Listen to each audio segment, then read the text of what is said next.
So এই ভিডিওটোত আমি class 9 social সায়েন্সৰ অৰ্থনীতিৰ মৌলিক বিষয়সমূহ নামৰ লেসনটোৰ ভিতৰত থকা কেইটামান important multiple choice question answer discuss কৰিম। সো ইয়াৰ ভিতৰত আমাৰ প্ৰথম প্ৰশ্নটো হৈছে যে অৰ্থবিজ্ঞান শব্দটো গ্ৰীক শব্দৰ কোনটো শব্দৰ পৰা আহিছে।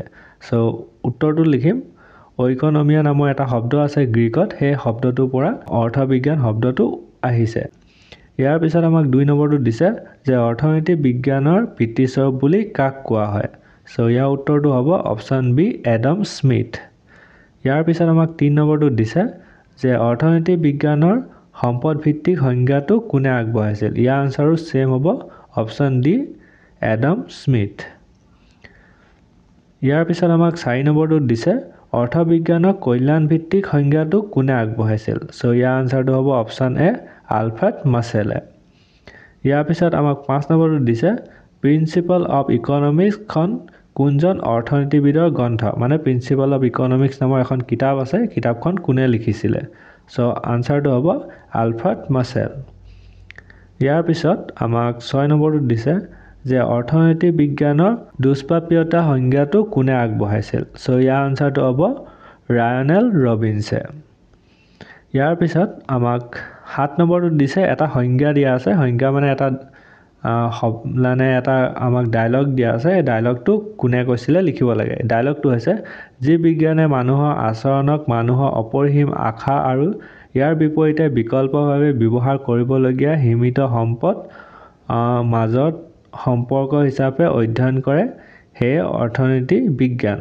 সংজ্ঞাটো কাৰ। সো এই কথাষাৰ কৈছিলে ৰায়নেল ৰবিনছে।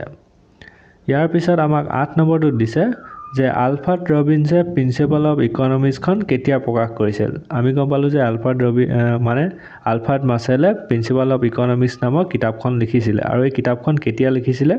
আনসাৰটো হ'ব অপশন এ 1890 চনত লিখিছিলে।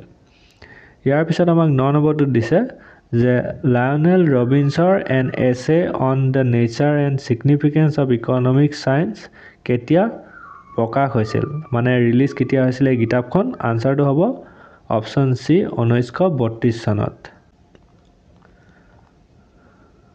ইয়াৰ পিছত আমাক 10 নম্বৰটো দিছে যে এডাম স্মিথৰ সংজ্ঞাটোক অক্ষৰবাণী বুলি কোনে কৈছিল। সো ইয়াৰ উত্তৰটো হ'ব অপশন এ কাৰ্ল ৰস্কিনে কৈছিল। সো তেওঁ অক্ষৰবাণী বুলি কৈছিলে এডাম স্মিথৰ যোনটো সংজ্ঞা আছিলে।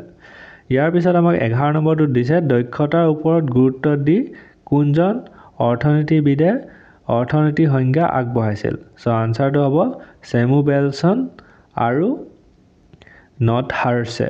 এইখিনি বাহিৰৰ দেশৰ মানুহ হয়, সো সেইটো কাৰণে নামবোৰ অলপ বেলেগ ধৰণৰ। সো এইকেইটা অলপ নাম আছে, তাৰ পাছত যোনকেইটা কুৱেশ্যন আনসাৰ আছে একেবাৰে উজু হয়। সো ইয়াৰ পিছত আমাক 12 নম্বৰটো দিছে কোনো বস্তু মানুহৰ অভাৱ পূৰণ কৰিব পৰা দক্ষতাক কি বুলি কোৱা হয়। সো ইয়াক আমি কওঁ উপযোগিতা। সো আনসাৰটো হ'ল অপশন বি। ইয়াৰ পিছত আমাক 13 নম্বৰটো দিছে যে উৎপাদিত আহিলাক কি বুলি কোৱা হয়।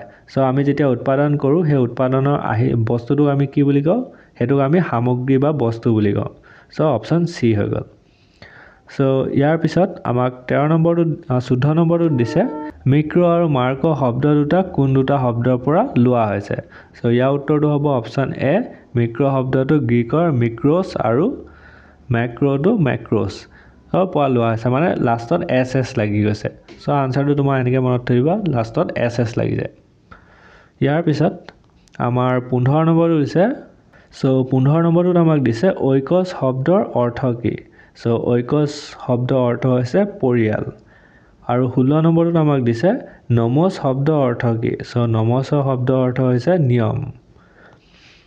17 নম্বৰটোত আমাক কৈছে যে নোবেল পুৰস্কাৰপ্ৰাপ্ত ভাৰতীয় অৰ্থনীতিবিদ এজনৰ নাম লিখা। সো নোবেল পুৰস্কাৰ পোৱা ভাৰতৰ এজন অৰ্থনীতিবিদ হৈছে অমৰ্ত্য সেন।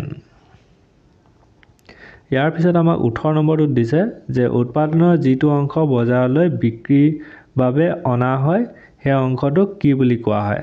সো সেই অংশটোক আমি যোগান বুলি কওঁ, মানে যোনখিনি এক্সট্ৰাকৈ বস্তু বিক্ৰী কৰিবলৈ আনে সেইটোক আমি যোগান বুলি কওঁ। তাৰপিছত 19 নম্বৰটোত দিছে যে 2013 চনত ভাৰতবৰ্ষৰ মুঠ জনমূৰি ৰাষ্ট্ৰীয় আয় আৰু মুঠ ঘৰুৱা উপাদান কিমান। সো আনসাৰটো হ'ব 5350 PP ডলাৰ।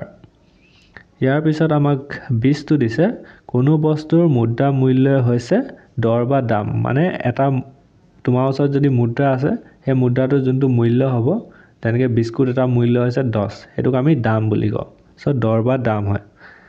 ইয়াৰ পিছত আমাক 21 নম্বৰটো দিছে যে প্ৰত্যক্ষ বিনিময় চলি থকা এখন মেলাৰ নাম উল্লেখ কৰা। প্ৰত্যক্ষ মানে বস্তু সলনি বস্তু কিনা বেচা কৰা। সো সেইখন হৈছে জোনবিল মেলা। সো এই ভিডিঅ'টোত ইমানেই আছিলে। যদি আৰু নেক্সট ভিডিঅ' লাগে কমেণ্ট কৰি জনাবা।